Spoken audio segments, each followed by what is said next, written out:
ప్రియమైన సహోదరి సహోదరులారా, యేసు ప్రభువు జన్మించినప్పుడు తూర్పు దేశం నుండి ముగ్గురు జ్ఞానులు యేసు ప్రభు దగ్గరికి వచ్చి యేసు ప్రభువును దర్శించారు. ఆ సందర్భంలో ఆ ముగ్గురు జ్ఞానులు 3 బహుమతులు యేసు ప్రభువునకు ఇచ్చారు.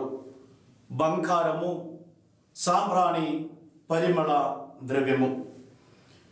పెద్దవారిని దర్శించడానికి వెళ్ళేటప్పుడు వారికి బహుమతులు తీసుకువెళ్ళడం, వారికి బహుమతులు ఇవ్వడం వారి సంప్రదాయం. ఆ వ్యక్తి మీద ఉన్నటువంటి గౌరవానికి, అభిమానానికి సంకేతం ఆ బహుమతి. యేసు ప్రభు విషయంలో వారు ఇచ్చినటువంటి మూడు బహుమతులు చాలా ముఖ్యమైనవి. ఆ 3 బహుమతులు యేసు ప్రభువులకు సంబంధించిన 3 అంశాలను చాలా వ్యక్తంగా మనకు తెలియజేస్తున్నాయి. బంగారము యేసు ప్రభువు రాజు అని సూచిస్తుంది. ముఖ్యముగా రాజులకు బంగారాన్ని బహుమతిగా ఇచ్చేవారు. రాజత్వానికి సంకేతము బంగారము. యేసు ప్రభు యూదుల రాజుగా పుట్టారు కాబట్టి యూదుల రాజుగా పుట్టిన యేసు ప్రభువులకు బంగారమును వాళ్ళు ఇచ్చారు. రెండవదిగా సాంప్రాణి, ధూపము దేవునికి మాత్రమే వారు అర్పించేవారు. దేవాలయములో బలిపీఠం ముందు ధూపమును అర్పించారు. యేసు ప్రభువు దైవ కుమారుడు అని సూచించడానికి ఈ సాంప్రాణి లేదా ధూపము పనిచేస్తుంది.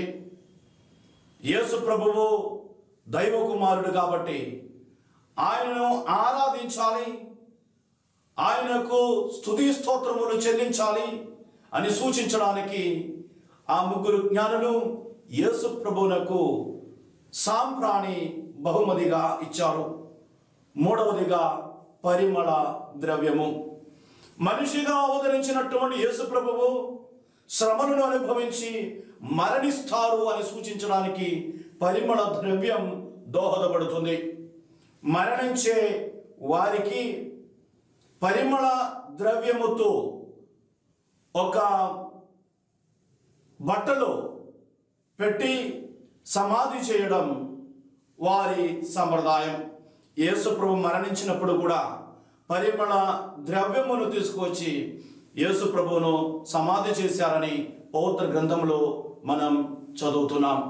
ప్రియమైన సహోదరి సోదరులారా, ఈ క్రిస్మస్ సందర్భంలో మనం కూడా యేసు ప్రభువును దర్శించాలి. మన జీవితంలో మనం ఎంత గొప్ప బహుమతులు ఇవ్వగలుగుతామో వాటిని యేసు ప్రభువునకు మనం ఇవ్వాలి. ముఖ్యంగా మన హృదయాలను మనం అర్పించాలి.